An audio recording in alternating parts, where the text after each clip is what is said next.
વિજ્ઞાનનો ધણી હો હરિભદ્ર, સર્વવાદીઓને જીતનાર હું મહાન પંડિત, સૃષ્ટિના સમગ્ર પંડિત સભાને મારી સાથે વાત કરવા પડકાર કરું છું. જો કોઈને પણ એવું લાગતું હોય કે પોતે સ્વયં જ્ઞાની છે તે આવે મારી સામે ને વાત કરે, ત્યાં જ તેના અભિમાનના ચૂરે ચૂરા થઈ જશે.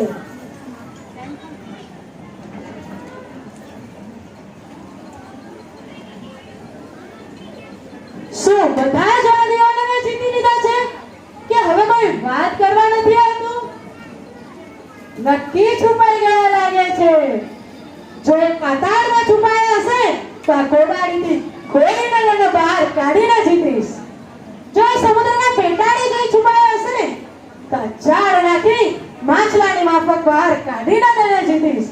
વળી જો સ્વર્ગે ચડી બેઠા હશે તો નિશાનીથી નીચે લાવીને પણ તેને જીતીશ. પણ એક પણ પંડિતને જીત્યા વગર હું રહીશ નહીં.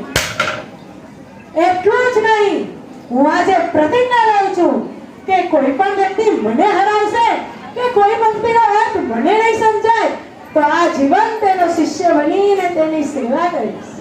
ચક્કી દુગમ હરી પગમ પગમ ચક્કી કેસવો ચક્કી. અરે આ શું? ચક્કી ચક્કી, આનો શું અર્થ? પ્રણામ માતાજી. આપ જે ચક્કી દુગમ પંક્તિ બોલ્યા તે હું સમજી ન શક્યો. આનો અર્થ શું? ઓહો, રાત્રિના સમયે અમારે તમારા પાસે ન અવાય?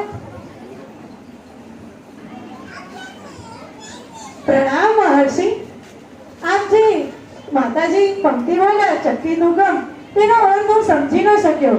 કૃપા કરી આપ તેનો અર્થ મને જણાવશો?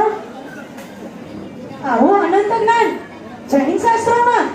ઓહો, અદ્ભુત અદ્ભુત. જો આટલું સુંદર જ્ઞાન જૈન શાસ્ત્રમાં હોય તો મારે આ શાસ્ત્રો ભણવા છે. આના માટે ભિક્ષા લેવી પડે? ભિક્ષા લેવી પડે તો ભિક્ષા, પણ મારે તો આ ભણવું જ છે. કૃપા કરી આપ જલ્દીથી મને ભિક્ષા આપો, જલ્દીથી મને ભિક્ષા આપો. આ અવસર મેં મહાન પ્રાચાર્ય જેને અભિમાન છતાં પણ બાળક જેવી વિનય વૃત્તિ અને અભિમાનને છોડીને હરિભદ્ર મુનિ બન્યા. 1444 ગ્રંથ પૈકી 440 ગ્રંથ એમને મૂળથી લખ્યા અને 4 ગ્રંથ સ્વરૂપ સંસાર દાવાની રચના કરતા કરતા આ હરિભદ્ર સુરી કાળ ધર્મને પામ્યા.